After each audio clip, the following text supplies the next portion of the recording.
cataracts, and she's essentially missing steps and missing the cup when she's making a cup of tea because they're so bad now. And she hasn't been able to access any care because everything's shut down, and it's really hard. So I would hope that, I don't know, I would hope that there is a way that you can still provide some care and keep on top of it. But time will tell. Time will tell. I know, we just have to be hopeful. I think that things keep moving in the same direction, and that people don't get out there and go crazy as restrictions start to lift, and that they're still mindful of everything. And hopefully, with anyone. I know, and the one thing I suppose I am a little bit anxious about with opening up is that patients understand what you're trying to do. Whilst you have your door locked and you work to appointments only and all the rest of it, you don't irritate them by asking them. The people are coming out of this extended period of lockdown, and I understand they'll just want to get back to normal. And I think there will be an aspect of, well, why can't I just come in and you can fix my glasses now? I'm just round the corner. I think there will be a little bit of kind of trying to get used to that as well. But I would hope that most people will be understanding of that. I know, and I think most people will, because it won't just be your business that's changing. I think everywhere that we have to deal with, I mean, we've seen it in like shopping for groceries. I mean, how much has that changed since this happened? Just the whole experience of that. So I think people will be used to it, and that every business will be operating differently, or most businesses anyway. But I have the same concerns. I think I work with kids a lot, and I sit with them and I play with them and I get them comfortable first. And I'm so used to that, building that rapport. As you say, you're used to having these conversations with your clients and getting to know them before you even start the eye exam. And I'm a little bit worried about that as well. I don't know how I'll do that from a distance. The way I work will change.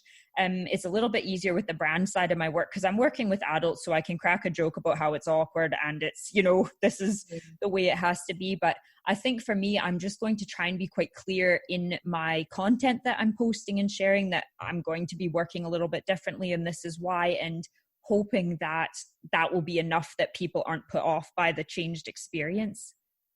I mean, I think it comes down, it's even as simple as wearing a face mask. I think it's difficult to make the same connection with somebody when half of their face is covered. Yep. And as I say, a lot of what I do is in trying to, relax people and make them feel at ease. And, there's going to be barriers to that. Yeah. And so those sort of things, I think, will have to be worked out. But people will, as you say, be used to it in lots of other places and industries and shops and things, so hopefully they'll understand. But it has felt like a real barrier to human communication in a lot of ways, this and social distancing is it feels very odd at times. It's not what I'm used to, I have to be honest.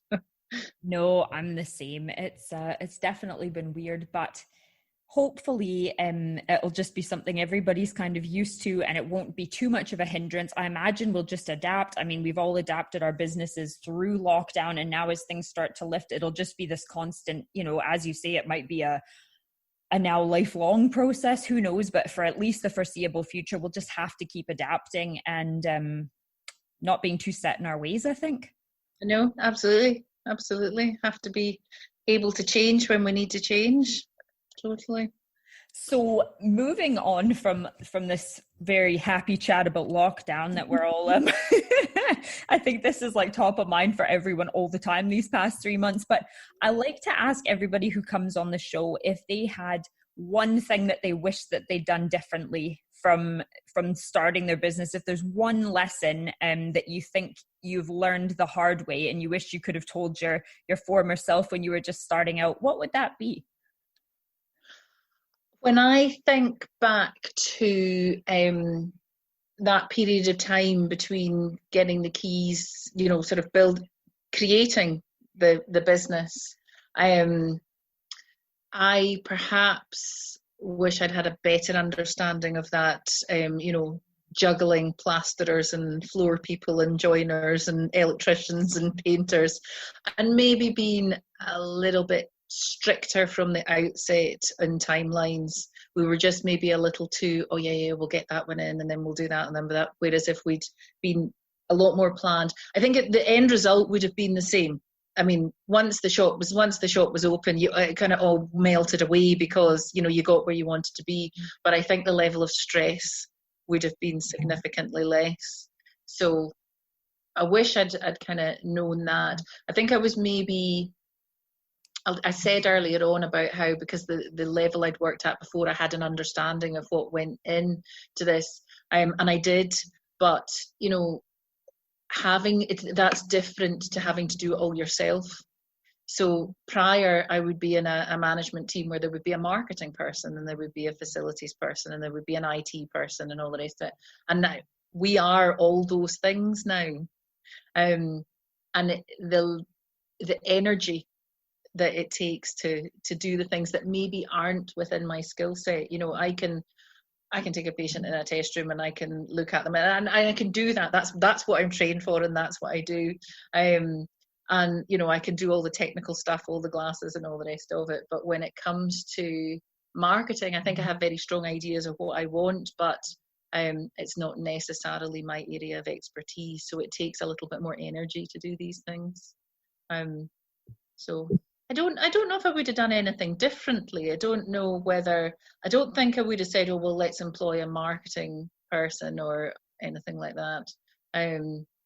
But we maybe would have budgeted for marketing differently. That's the other thing. I think the thing with this question that's very interesting is almost everybody comes out and says at least one, or, you know, some people have lots of things that they wish that they'd done differently. But when you actually start talking about it, almost everyone comes to the same conclusion, that they needed to learn that themselves. So I could have asked another photographer that same question and they could have given me a list of 10 things they wish they'd done differently, and I could have looked at that, but that doesn't necessarily mean I'd take on that advice. It's kind of like when you're a teenager and your parents tell you don't do this because, you know, the end result will be bad, and you go, I'm going to do it anyways. What do you know? Exactly. And I think you kind of need to figure out some things for yourself. And as you say, you had experience with, you know, with opening premises through the other jobs that you had. But it is very different when you do it for yourself. And I find like the thing that I find the toughest is being impartial. So when I write, say I write some content for my business, I put a new page on my website and I really like how it sounds. And then I've started working with a marketing consultant and she might say to me, actually, you're not really getting your point across there, but I'm so tied to that because it's mine. So I think sometimes it's so hard to be impartial, and you really do need somebody who's not invested on a personal level in your business. I absolutely have the same problem, whether it's something that I've written, whether it's something I've put on Instagram, whether it's, you know, a window display that I've done.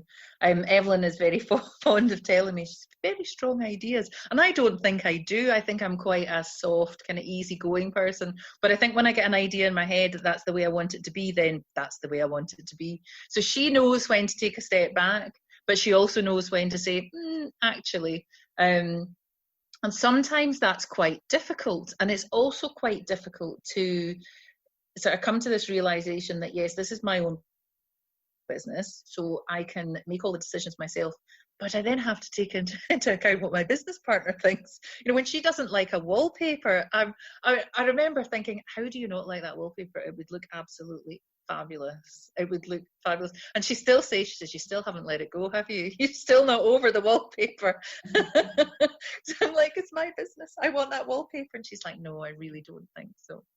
But yes, so I do find that difficult. But yeah, I can sometimes, I think I can be a bit blinkered as to how I want the sort of feel and the look and the sound of the business to be, that maybe I'm missing other things, and it does take other people to sort of step in and say, actually, have you thought about it this way? And my initial reaction is I'm normally like, oh, don't be ridiculous, and then I go away and think about it and I think, actually, they're right. You know, we do need to do something different. So Yeah. You learn as you go, eh? You definitely do. And I think it must be different to running a business with someone else, because I've never done that. I've always done it solo, and I definitely was very much like DIYing everything up until very recently, because I was trying to build a business. And, you know, as you say, it takes a few years to build that up. And I think part of it, I come from like a communications and marketing background. So that's what my degree is in. And so obviously now I have way more years of experience doing photography than I did with that. But in the back of my head, I'm always a bit like, but I know that stuff. I took it in school. But the reality of it is I graduated 12 years ago with that degree. I mean, things have changed a lot. And even if, you know, a lot of the information out there is still the same thing, it's that being impartial and not taking everything to heart and being able to take some criticism. So it's going to be an interesting ride for me now, working with somebody else on that and trying to put my ego aside a little bit and being like, actually, she knows what she's talking about a lot better than I do. No, it's good luck with that. Thank you. I mean, we kind of manage it on the whole, in that we have very clear lines of who has the overall responsibility in particular areas. So if it's a decision on anything clinical, anything patient care, then I get the final say. So Evelyn may disagree with me, but my say overrides. And if it's anything to do with sort of operational frame choice, you know, kind of all these kind of things, if I disagree, then she gets the final say. And we would, you know, drew those lines quite early and said, well, that's your area of expertise. We've both worked for 20 years within those areas, so you get the final say on that. It's where it's nobody's area of expertise, you know, like the marketing or whatever, you know, and the lines are sort of drawn sort of naturally as you go along. You know, you kind of say, well, actually you're more talented at that and I'm more talented at this, and you kind of find your forte. But yeah, it is sometimes taking a step back and letting somebody else kind of critique it can be difficult when it's your baby, it's all your work and it's all your ideas, and somebody says, well, I don't really like that. Yeah, I think that would be a bit challenging for me.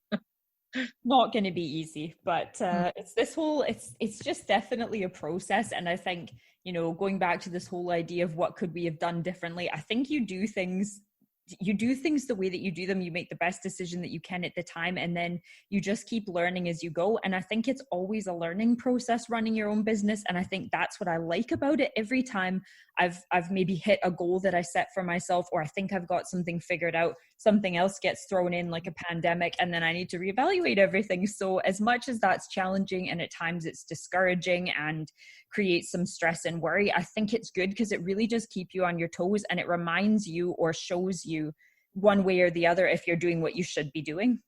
Yeah. I personally think, and this is not just within a business thing, I've thought this my whole adult life, that if you make a decision on something and you've thought it through, that is not the wrong decision. That was the right decision at the time, because you thought through, you know, you had all the information that you had to hand at that time, and you thought about it and you made that decision. So it was therefore right at the time. Now it may not be right again in the future, and you may make a different decision with more information.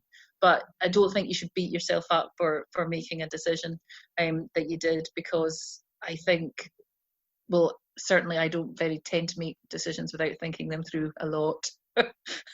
I think perhaps a lot of women are like that. I think we think through all of the repercussions, all of the information we possibly have at hand. So yeah, I think it's I don't think we should berate ourselves for making decisions. As you say, it's about learning and changing and growing, and you know, you maybe make a different decision the next time, but that's fine.